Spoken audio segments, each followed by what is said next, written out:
My timing is exceptional. Good morning, everyone. Today is Saturday, January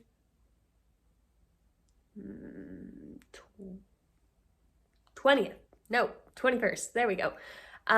Today, my mom and my brother and I are gonna venture out to the city and we're gonna go to Costco.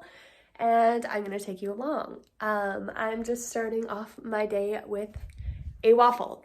So, waffle. I just have to check this. It's not ready yet.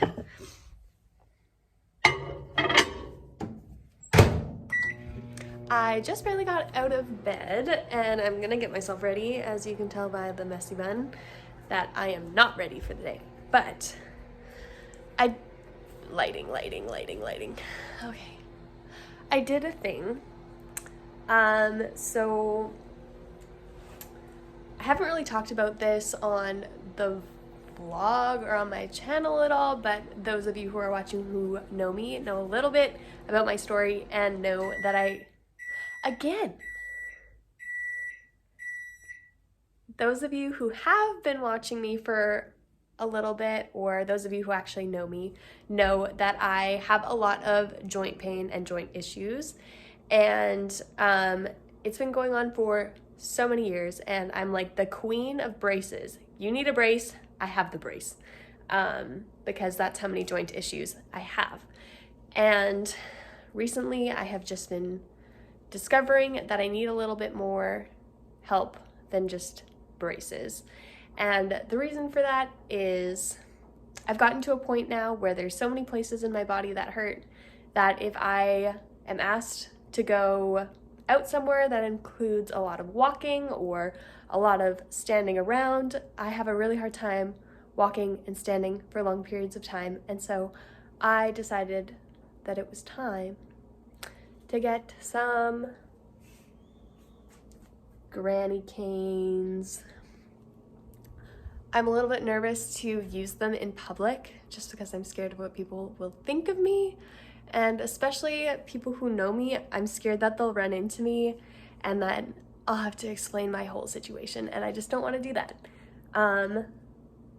But we're gonna test them out today at Costco, and I'm gonna take you along if I'm only using one of them instead of both of them. But I'll try to take you along as best as I can, and then we'll do a haul afterwards. Yeah, I'm really bad at this, you guys. Sometimes I just don't know what to say, so I just start talking. But yeah, my joint issues have been ongoing for, when did they start? 2014?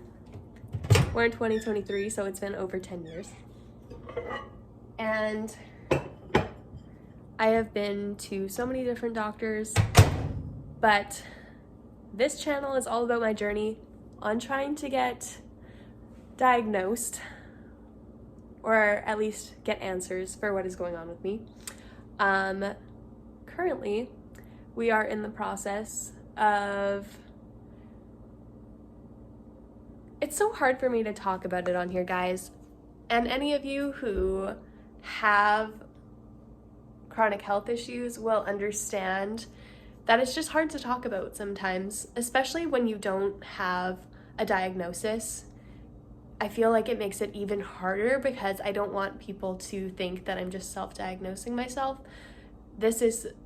We've gotten to this place through a ton of different doctor's appointments and my own research, and basically we have landed in the connective tissue disorder area. I have been to a rheumatologist and we've ruled out all like rheumatological autoimmune type diseases, and I fit the criteria very, very well for Hypermobile Ehlers Danlos Syndrome or hypermobile spectrum disorder. I feel like I fit the bill more for Ehlers Danlos Syndrome because I have a lot of other multisystemic issues going on, but I know that that can also happen in HSD. But I am in the process of getting diagnosed with Hypermobile Ehlers Danlos Syndrome. But it's a long process, and I'm really hungry and I want to eat my waffle. So we're gonna eat my waffle and then we'll talk more later.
There we go.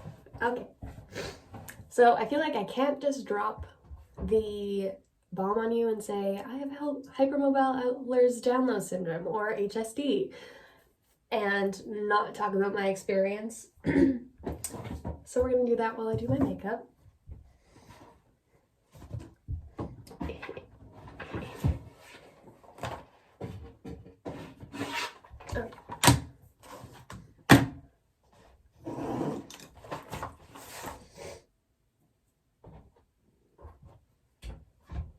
There, we got all the things. Okay, so let's go back to the beginning. Starting in like, I guess maybe it was, I've got waffle on my shirt.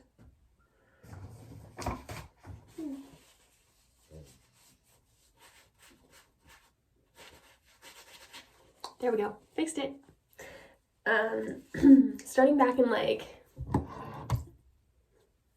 2013, 2014, I started to have knee pain. I noticed it like in gym class and just kind of all the time. And back then, went to the doctor. They said, oh, you have an overuse injury. It's called patellofemoral pain syndrome. Just work it out and it'll go away. I continued. I worked it out and it felt like it got better. But then as the years went on, I went into dance, and that's kind of where the downfall happened. So I danced for I did dance classes for 3 years, but I taught dance at a Bible camp for like 2 summers and taught dance like at my college and everything like that. And so I danced probably for more like 5-ish years, and my joint pain continued to escalate, where it started in my left knee and then it started to become more dominant in my right knee as well. And then after that it moved on to my feet and my ankles. It was in a couple of my toes because I would get dance injuries, like jamming my foot into the ground and then missing a performance because I sprained my big toe. Yeah, just a bunch of like careless injuries like that. And I just thought that I was extremely hard on my body. And I mean, I was, but I didn't know that it was not normal to not recover from an injury. Every summer, any injury that I had sustained in previous years would become dominant in the summertime. And so I would have all of these injuries just like resurface every single summer.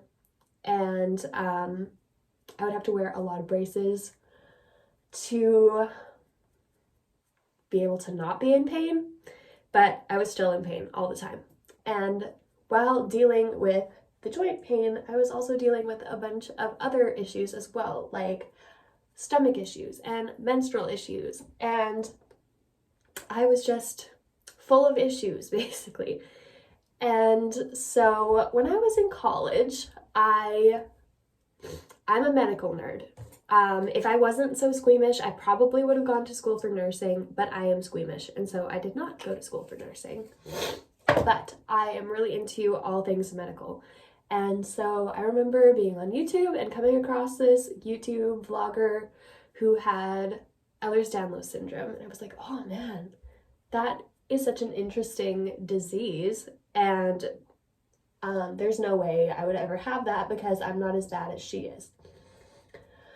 And so that's kind of where I left it. I would sometimes think about it, but back then I didn't know enough about Ehlers Danlos Syndrome to even go into it. And so I never brought it up to any of my doctors. Fast forward, just wait until I finish my neck here.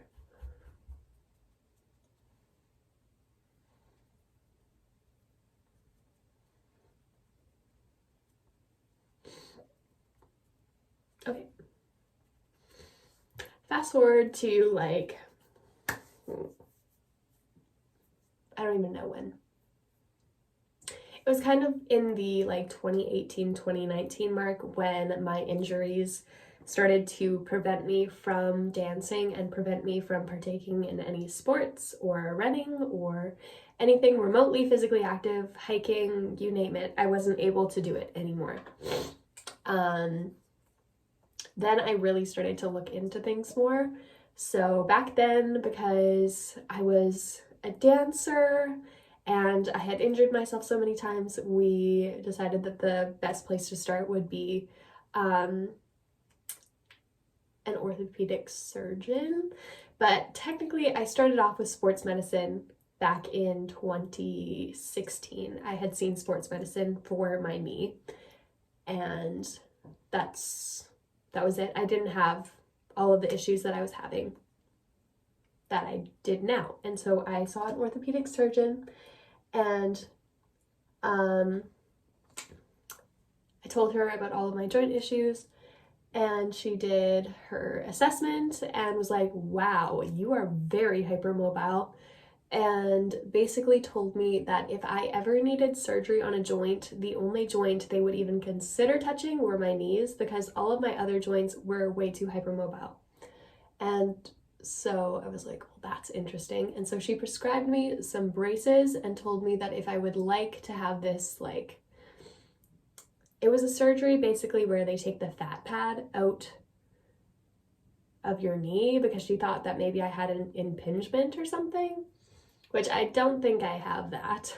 So I did not go for the surgery, but I did get some braces prescribed, and that helped me a lot with my pain. I wore them all the time, which is not what you're supposed to do with a brace, but when you have joint pain 24/7 and it's the only thing that provides you with relief, of course you're going to wear the brace.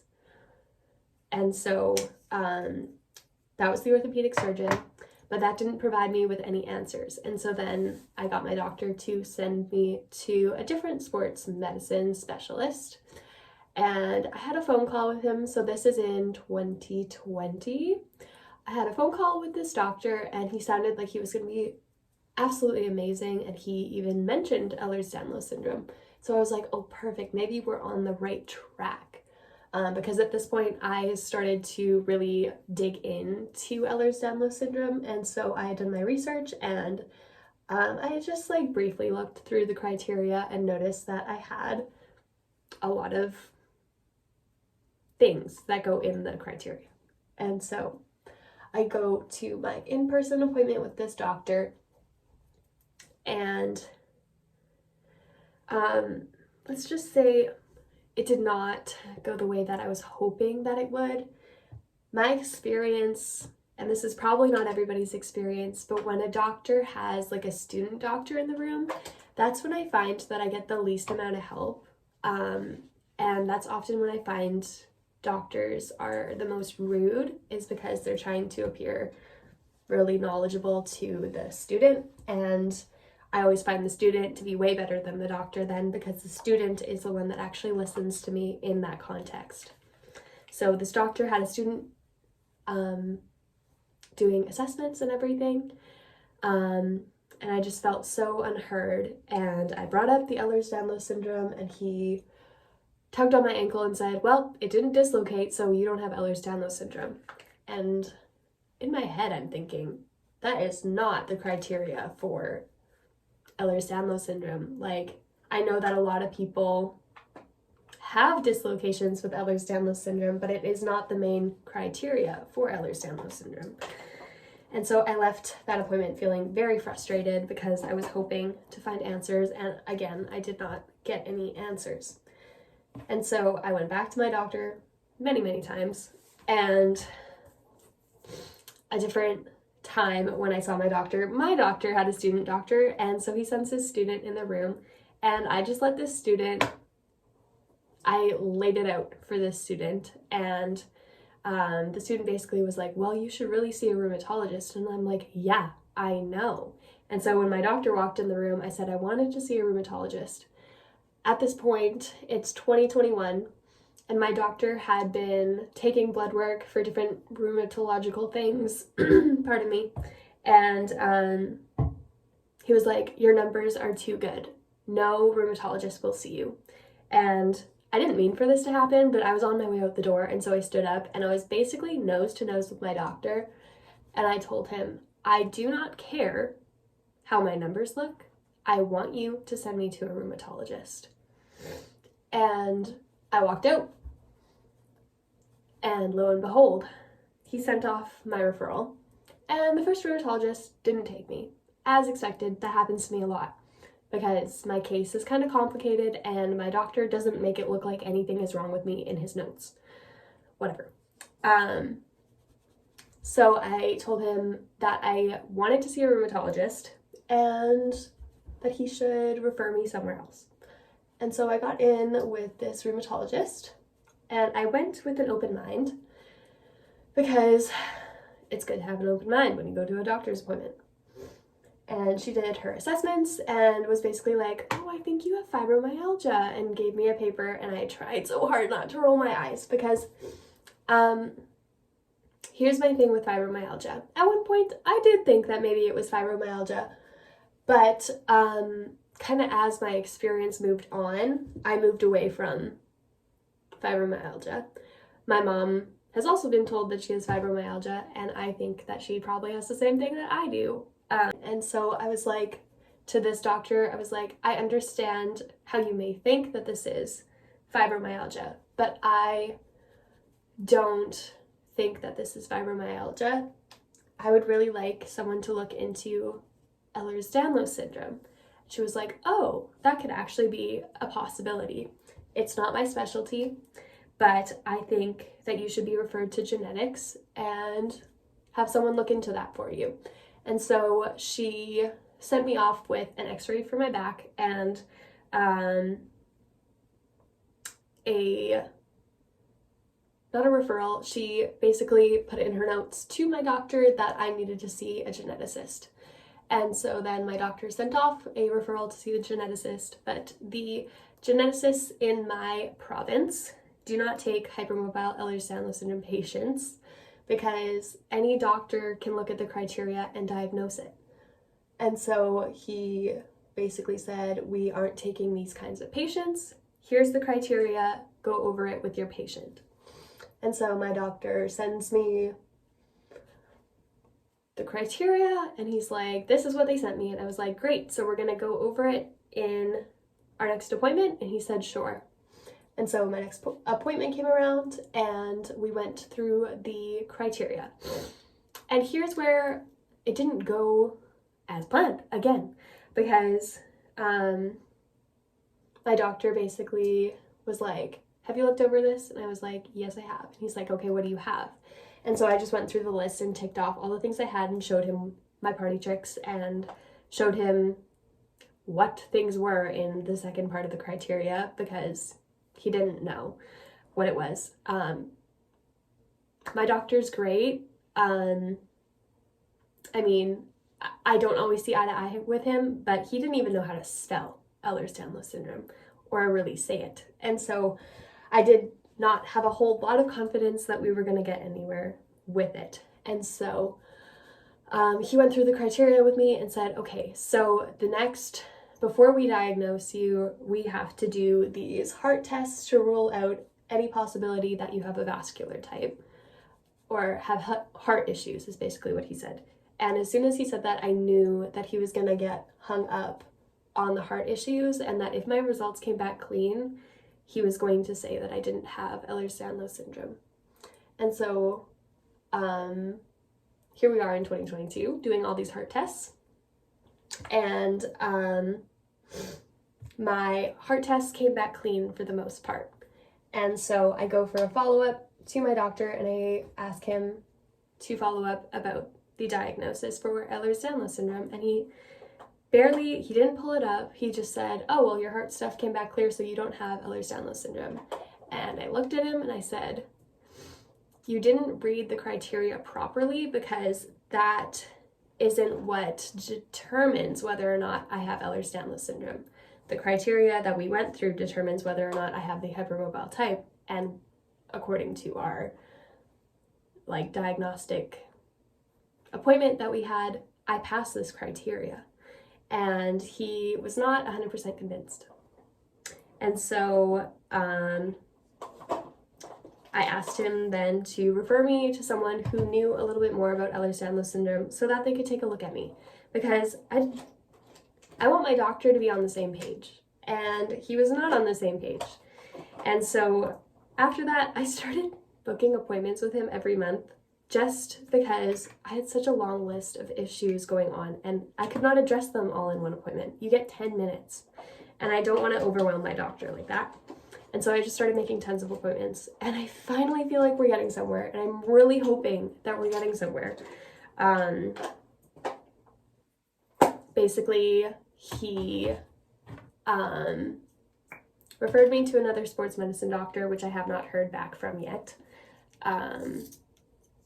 which I think is not going to be the most helpful appointment, because doctors in my area don't know anything about Ehlers Danlos Syndrome, which is sad. And that's why I share my experience, because a lot of people who are watching me are from my city, and I bet a lot of you haven't heard of Ehlers Danlos Syndrome before. But in my experience, I also have a cousin who has the same issues as me, and I ran into her one day, and I was like, hey, how is your process going? And she was like, have you heard of Ehlers Danlos Syndrome? And I was like, yes, I have. I have very much heard of Ehlers Danlos Syndrome. And she was like, I think I have that. And I was like, I think I have that too. And so we're both on the same page with that. But we're both kind of struggling to actually get our diagnosis. So where I'm at with it now is my doctor has referred me to see a gastroenterologist for my stomach issues, and then he has also referred me to see a cardiologist for the POTS symptoms that I have been having. And it was the cardiologist that wrote him back and said, if this patient has Ehlers Danlos Syndrome, you need to send her back to genetics, and that he would see me for POTS. So now I'm waiting to hear back from my doctor to hear back if genetics will see me after he sends back a second referral. And so I'm really hoping that this is the open door that I have been waiting and praying for, because it has been so long, you guys, and it's so hard to just go about my normal life without having answers, because doctors can't treat me properly if they have no idea what's going on. They just do their best to make me comfortable, but they can't actually provide me with a good treatment plan without having an answer. And so that is why I say that I am in the process of getting diagnosed with Ehlers Danlos Syndrome, because it is a long process, especially when the doctors that you see don't know anything about Ehlers Danlos Syndrome. So any doctor can diagnose it, but not very many doctors know enough about it to diagnose it.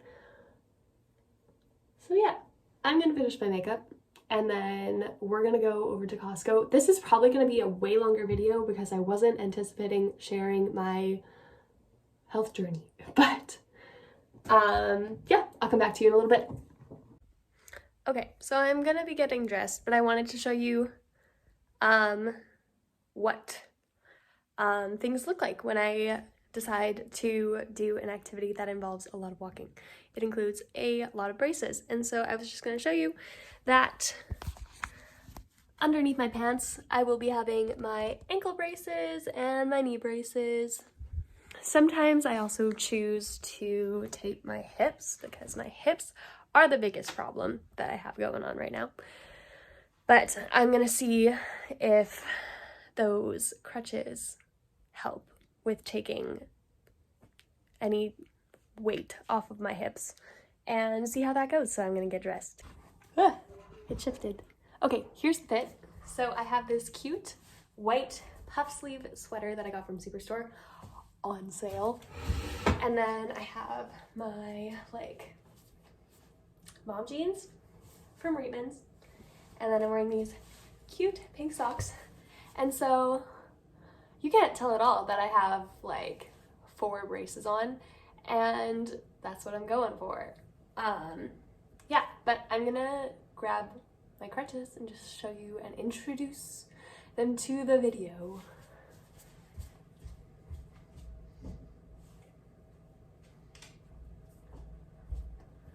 Okay, so these are my forearm crutches. I've decided to name them Phineas and Ferb because you need to name them.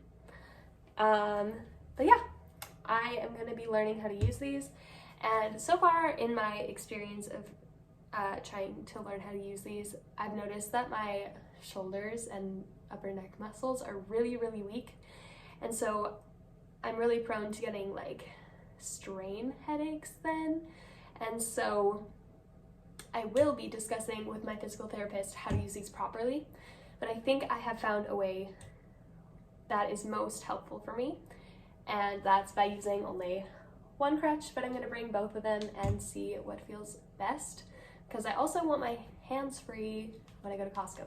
So yeah. Okay, we have to pack my lunch because with having so many stomach issues, there are very few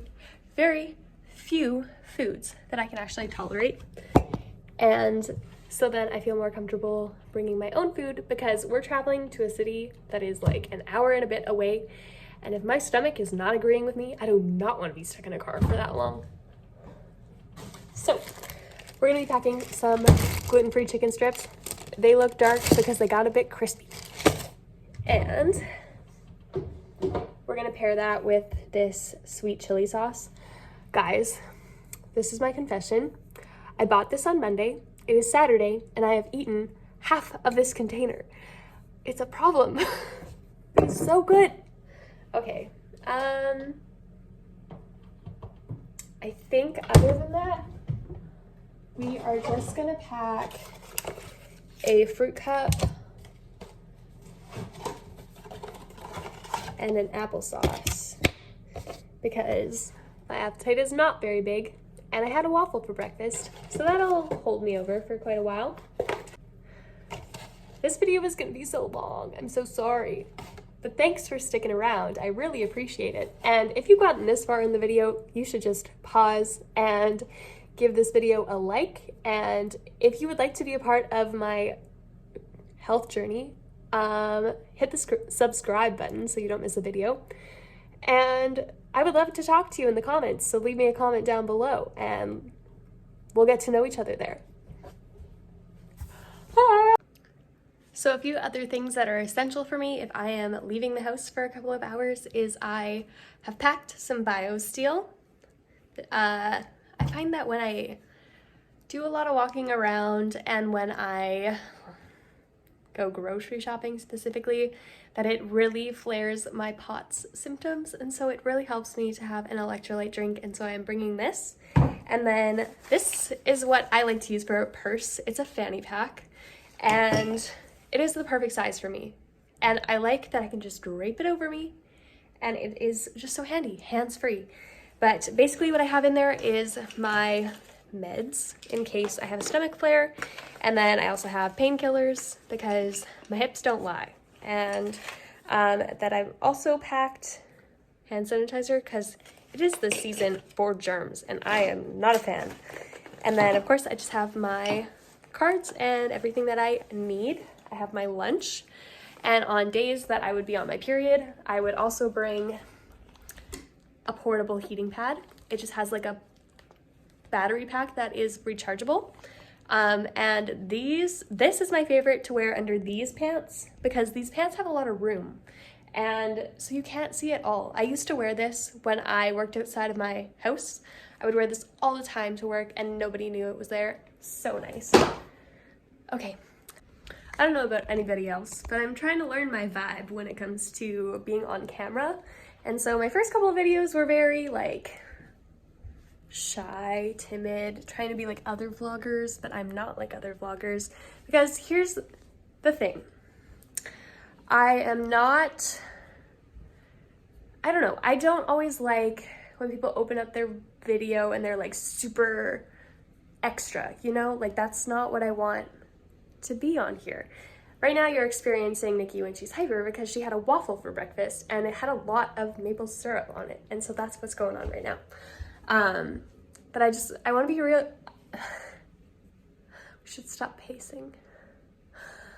I want to be real with you guys, and sometimes I am really hyper and sometimes I am really lacking for energy, and there's rarely an in-between. And so I just hope that you guys enjoy and that you guys choose to stick around. I want to use my channel for good. I want to spread positivity and kindness, and I want to show you that a chronic illness journey, although it is not always fun, I want to show you that there are good things in my life, even while living with a chronic illness.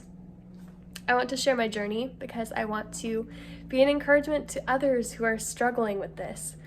And that's probably my favorite part, is being an encouragement. And I hope that my videos bring you joy and encouragement. This sounds like an outro.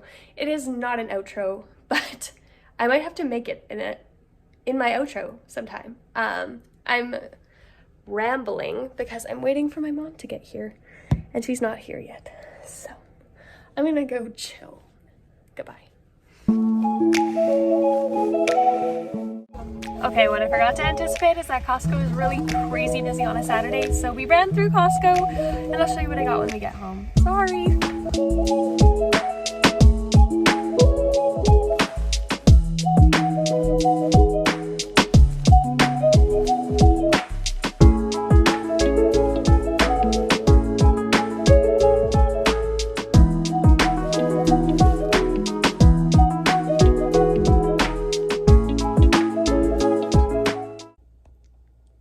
I'm home. Sorry, I did not really vlog it for good reason. First off, it was really busy. Second off, I was with my mom and my brother and they don't like to be on camera, so I didn't film that much. But I would say it was a success. Let me show you what I got at Costco. Okay, so starting off, I was just snacking on these. And I got these like, they're Garden Crisp crackers, and they're gluten-free and safe for me, blah blah blah, and they taste like those, like, what are they called, veggie thins, which were my favorite. Those were like my favorite crackers once upon a time, and so I'm very pumped about these. Move that out of the way. So I got those, and they had my BioSteel in like a 3-pack, so there's like 30 of them in here, and it was on for a very good price. It was on sale for like $23, and normally for like a 16-pack you would be paying how much, like 20, something like that. I don't know. It was a good deal.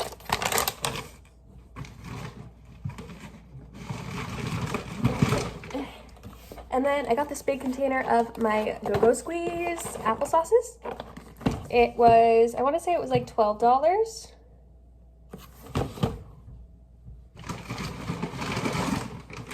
And then I got my chocolate chips. These are seriously incredible because you get this big bag for like $13 and it does not contain milk ingredients in them. And so that is an amazing deal, because those of you who are dairy-free will understand that you pay $5 for this like tiny little package and you bake one thing and they're gone. So this is amazing. Kirkland chocolate chips. Then I also got a thing of cinnamon. And I also got this almond butter. This was such a good deal. I paid like $13 here for something around this size, and this was like $8 or $9. So I'm definitely going to be buying my almond butter there from now on. And then the last thing I got is this big thing of mac and cheese for my husband, because we were all out. He's gonna be very excited. So that's what I got at Costco, and then we ended up going to the mall, and I got this little like bread pan. It's a loaf pan for like $8, and so I couldn't pass it up because I've been thinking about wanting to make banana bread for a while, and so I decided to buy myself one. Yeah. Update on using my crutches in public. So they actually worked out very well. I only used one crutch because I kind of needed to have one hand open to like pick things up and stuff. And so I only used one crutch, but it helped significantly. Normally when I go to the city for shopping, I am in so much pain by the end of the day, and I'm so exhausted and so grumpy. And this time I was in a good mood, I felt good, I actually feel like I have energy right now, and that never happens. So that was definitely a win. My hips are a little bit sore, and my lower back kind of felt like it was taking the brunt of the weight, but I think I just have to learn how to use my crutches properly, and then they'll actually be a good tool for me. So I'm gonna put my groceries away, but I'm gonna sign off here. If you liked this video, please give it a like. If you would like to continue to join my journey and all the craziness that goes on in my life, then I would encourage you to subscribe. Thanks for watching. I'm really bad at outros. Bye!